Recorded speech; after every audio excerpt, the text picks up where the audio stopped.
Hello, are we back? We are back. Welcome back to Culture on the Road. We are now in Island Harbor, Anguilla, and we are here at the Big Spring. Now, I don't recall ever being here, and I'm so happy to be here. I might have been here in primary school, but that would have been about 40 years ago. And so I'm very happy to be here with two members of staff of the Anguilla National Trust, Mr. Giovanni Hughes and Mr. Devon Carter, who will be giving us a little tour of the Big Spring and giving us some more information about what it is. So we entered the side of the road and we came upon this little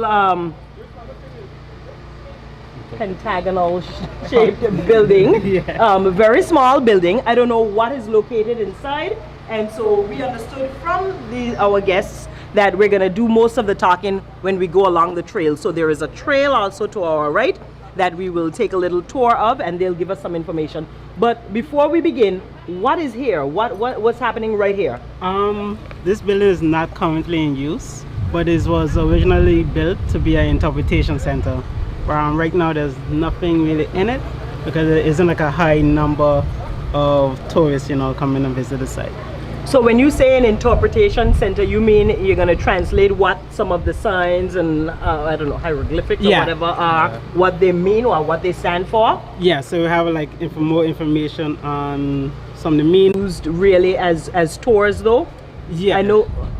So right now we do a lot of school tours here at Big Spring. We do have tourists come here and visit, but we also do it along with the Pumpkin Cavern, which is our next historical site that Amerindians use as well. So how is that set up? Because I'm sure that some of us local adults would want to participate in this as well. I'm not in school anymore. I just left school a couple of years ago. And you know what I mean? You spoke about school children and you spoke about tourists, but as an adult, local Anguillian, I would like to get some more information about that. And so that's why I shouldn't, you know, put any pressure, but that's why we appreciate Culture on the Road, because we're here now and we're gonna learn now and we're gonna see now exactly what I might have seen 40 years ago and cannot remember. And so we're gonna take this tour. So we started here at the Interpretation Center and we see a wooden trail. And so we're gonna go down the wooden trail and discover. All right. Before we start, the trail could be a little slippery sometimes because it was raining recently. So just keep your hand on the rail and you'll be fine going down. I don't see a rail. No, you can see the rail when we reach the point. So, okay, yeah, so you can know. It's a hill we're going down. Yeah, because Big Spring is a cavern. So a cavern is like a cave in a hole, and it's kind of open up. So it's going down into it. Amazing. All right, let's go.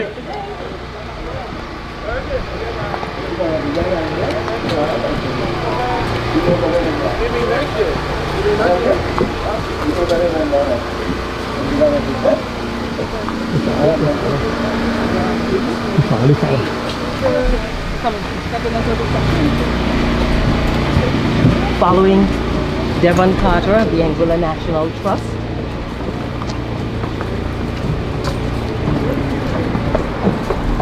And here I am not following instructions of holding on to the rail because my two hands are full. But I got this. But actually the last time I said I got this going down, I think you were there, Devon.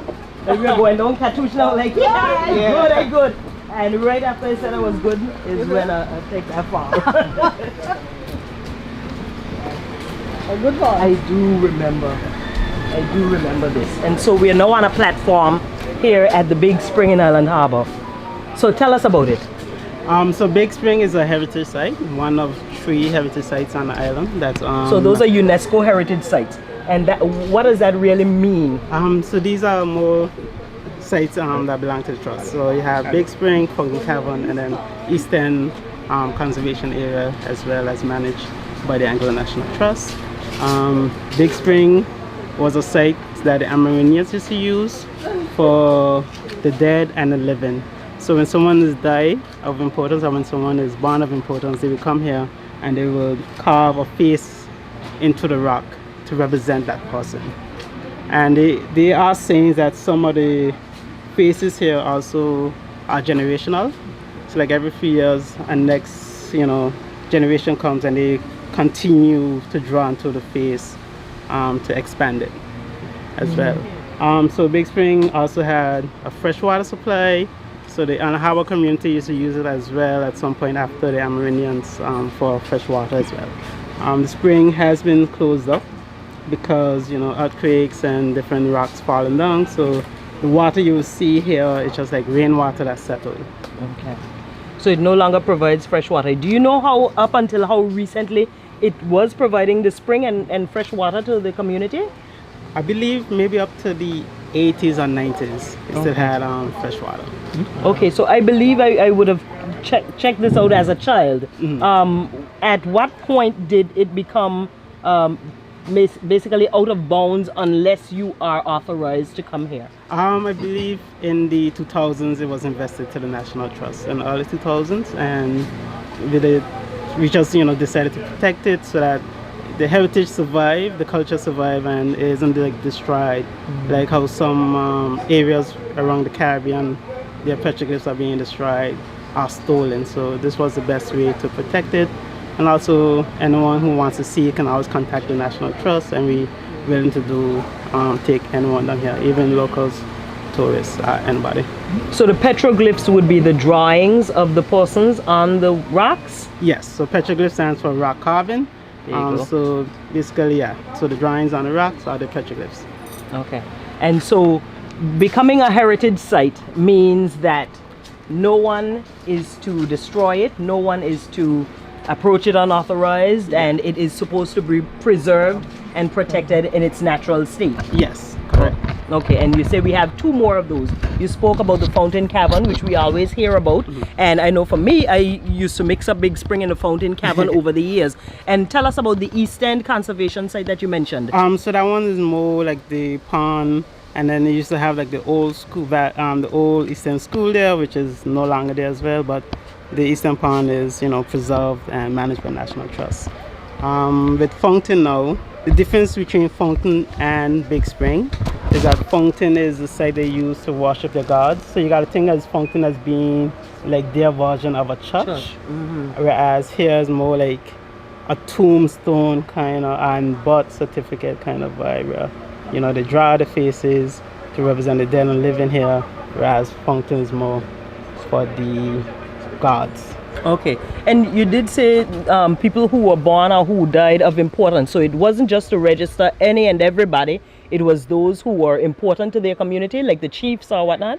Definitely chiefs, but it could have some, you know, ordinary people, but most of the more fancier ones I would believe would be the more important people, like the generational ones. Okay. Would be more important. So do we know how long ago it was discovered in recent time that this is what was going on here? I believe in the 90s, Anna Harbor native was walking a dog in the area, and then he saw the faces. Then he contacted an archaeologist that he knew, the archaeologist that, you know, was frequently come to Anguilla every now and then doing other stuff. And then the archaeologist came, he checked it out, and then he realized what the site was. So this was like in the 90s or so when they, you know, officially got discovered. And the Anna Harbor community, you know, probably saw the faces, but probably ain't pay no mind to it. But now, it's a site that's protected. Is there anything that we can see now? Yeah, so Giovanni, he's gonna go down and he's gonna point out some of the petroglyphs. So there's over 150 petroglyphs to the site. We were able to see these, see the faces through special cameras. You won't be able to see more than 20 with your naked eye. On the wood, these are like examples of some of the faces you will see down below. So when Giovanni goes, I don't know if some of you guys want to go with him, and then you can get like a closer view of the petroglyphs throughout the area. Thank you so much, Devon Carter of the Anguilla National Trust. So we're going to just look at some of the recreated petroglyphs on the wood that we see here, and then Giovanni Pillar Hughes will go down and give us point us in the direction of the petroglyphs that we may not recognize by looking at it here. So we can see that the rocks down here have different shades and different colors, and so they may not be easily identifiable. And so we're going to have a closer look and be pointed in the direction of the petroglyphs down here so that we can get a better understanding. And I remember reading just yesterday about the time frame that Caribs and Arawaks would have occupied Anguilla. And do you know exactly what period of time they would have been here? I believe they say the Taínos would have been here from the 1600s to the 1480. So Okay. 600 sorry to 1480 Okay. around that time frame. Awesome. So I don't know. I don't think Pila want to go down here now. Pila, you going? Are you ready? Yeah. Anybody coming down? All right, here he goes. Oh, So these. let me go down. They will be at Mr. G. Farah coming down.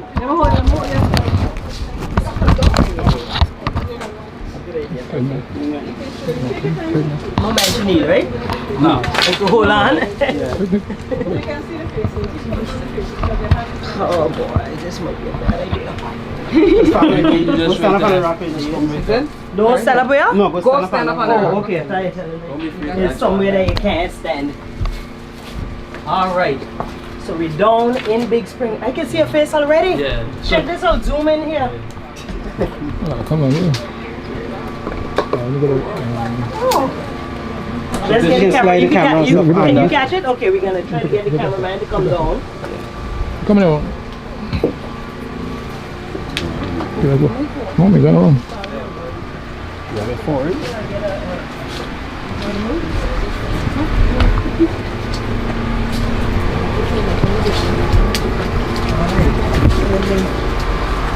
So how often do you come down here, Giovanni? Not often. Not often at all, unless you have to conduct tours. Yeah, unless we have school tours, tourists. Okay. How deep is that water behind you? Not deep, just about a foot. Foot deep. Yeah. It's just rainwater. So Yeah. the spring is blocked, so whatever you see here is just basically rainwater. But the spring was over on that side? Yeah, over on this side, yeah. Okay. You see the face? Face. Face right. Okay. So if you look right there, you have two eyes, a mouth, and a ring around it. So this rock are actually on top of here. So And it it's would have luckily, fallen yeah, down. luckily it fall and it fall facing Face up. up. Mm. So, and So if it you- can be the case that we have a lot of them face down around here. Maybe, could be possibility, but and if you look right here on the second bar right here, Mm-hmm. you have a hole. He goes straight. I don't know if you can see him. You got two eyes in a mouth. You can see it? Yeah. Two eyes in a mouth. Go straight across on this bar. Nice. Straight across. And then if we come out here, you can see the next one here, right here in front of you.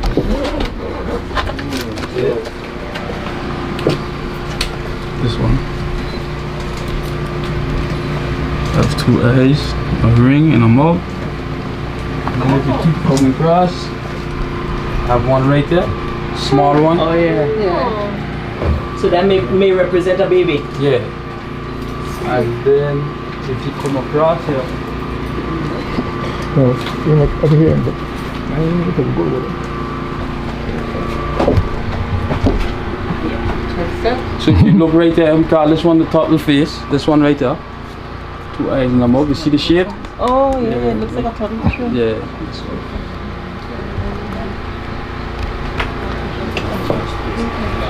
Yeah. Right there.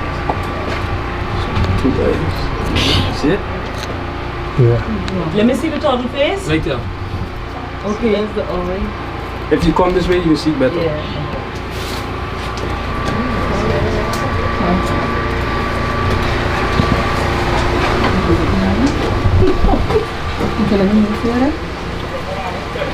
See it? Okay.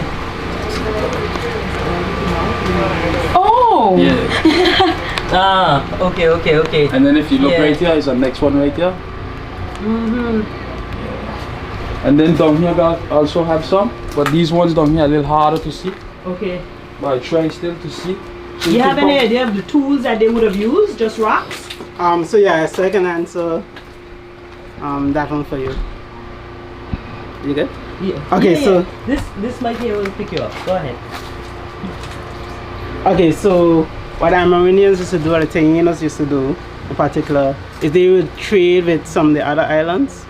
So they had like a, you know, like a barter system where they would trade for harder stones, trade food for harder stones, or trade like their zemis. So zemis is their triangle rocks that they would bury into the ground in order to, you know, pray for like crops, for rain, for, you know, better feasts. So what they used to do is trade with some of the dung islands for harder stones, volcanic rocks, in order to carve into the stone here, because you know Anguilla is made out of limestone, and limestone is a very weak rock, so you can't use limestone to carve into limestone. So they would have, their tools would be volcanic rock based, like a harder stone that they could have find. And you spoke about zemis and burying them, and I read about them worshipping inanimate objects like stones or maybe trees or, you know, different boulders. Any more information y'all can share about that? So the zemis was one of the main tools they used to use for worshiping. So imagine the zemi as being like the Bible in their case. Okay. So they would make these triangle shapes. Sometimes they would have designs on top of the zemis. Sometimes they would have like faces on them. But they would usually bury them. And then sometimes different Taino tribes would also fight each other for their zemis. So let's say one tribe, you know, their plantation is doing good. So our next tribe might want to steal their zemi in the hopes that their zemi can help their own plantation. So it was like a little back and forth Just a with these different belief zemis. system, yes. Yeah. Okay. I'm not sure if I would have missed anything. I know the last stop we had everyone asking questions. We had so many questions, but give us a little snippet of how you would conduct a tour with the primary schools, for example. What you would tell them when you're down here. Oh, exactly what we told you. It's what we told the kids, tell the kids. But you know, we try to emphasize with the kids that it's more of a rock drawing, you know, the petroglyphs that is important to the Anguilla history. That it's, you know, it's a very unique site. There isn't much of this in the Caribbean region, you know, still standing. So we try to, you know, emphasize that with the kids, give them a little bit more of the history of it. Are there any more places in Anguilla apart from Fountain Cavern, Big Spring, that may have been, I don't know, may even destroyed over the years, but used to have things like this? Big Spring and Fountain is the only two that have been discovered to have petroglyphs. Okay. The Tainos would have been almost on throughout the whole of Anguilla coastlines. They would have had communities. They had a large one in Standing Ground, and as well as Rendezvous had like two large Amerindian populations there. But they've been throughout the whole coast, but Fountain and Big Spring is the two that had like the petroglyphs, at least discovered so far. Is there a spring near the fountain as well? In the fountain there's two chambers of freshwater sources in the cavern. And so that's why you find that they would have gravitated towards where it's somewhere they can get fresh water. Yeah, so they always go towards the freshwater supply. They would dig wells. Because if you know, the Valley Well was originally dug by the Tainos before, you know, the Anguilla community, you know, took it over. I believe the Sandground Well was also originally dug by the Tainos as well too. Thank you for sharing that. I love the fact that we are surrounded by all this rock, and we can see this tree. No, you're turning the camera around. And we can see this plant coming up in all its glory with these beautiful leaves out of the rock. What is that plant? I'm sorry for putting you on the spot. You no don't problem. have to know that. That looks like a nune. Okay. But if you look at this tree here behind everyone, and you can see the roots on this tree, this is a fig tree. So a fig tree? Yeah, so you tend to find them next to caves. So they tend to break through the rock and try to reach the water. So Fountain has one, here has one.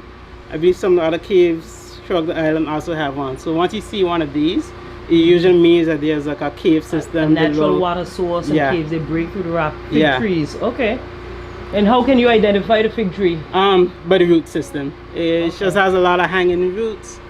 So the Amerindians really would use the roots to climb down and get into some of the caves. So that's how they got into Fountain. Because Fountain just basically like a giant hole in the ground with the root system.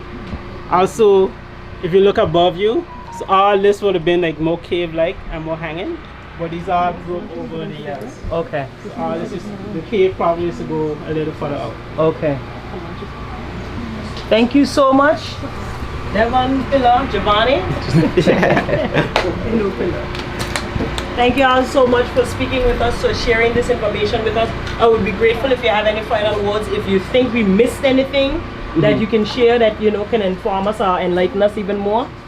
I think I said most that I can remember. It's good to like donate to the National Trust. Also, you can always volunteer. There's always different stuff happening at the National Trust. We do a lot of stuff with kids.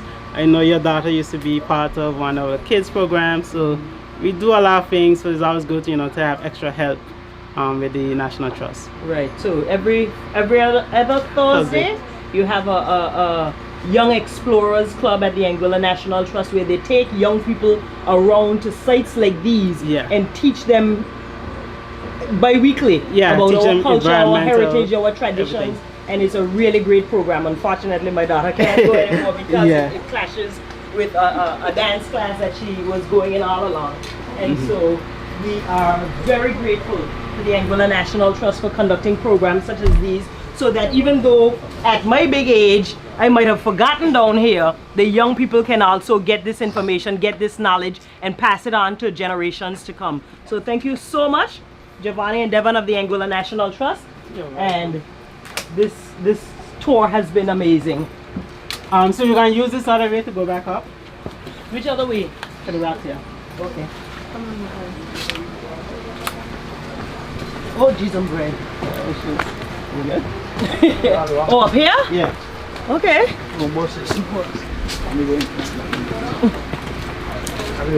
Yeah, man. My phone.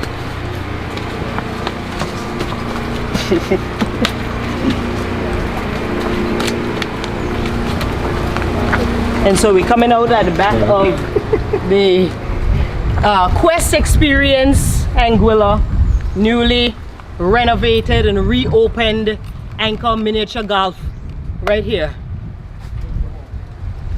And Quest Experiences is one of our contributors to Culture on the Road, which is the first event of Malihana Fest 2022.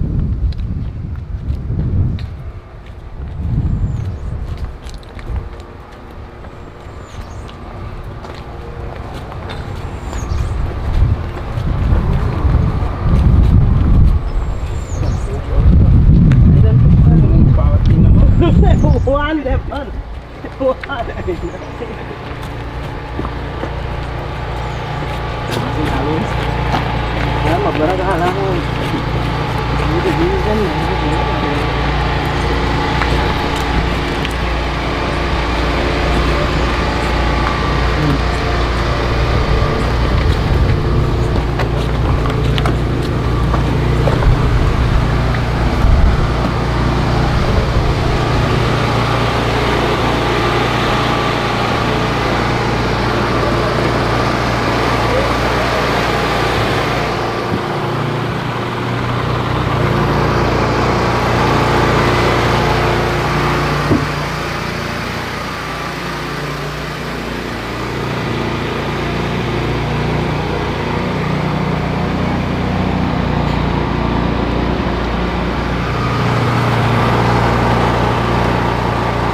gentlemen, Culture on the Road continues.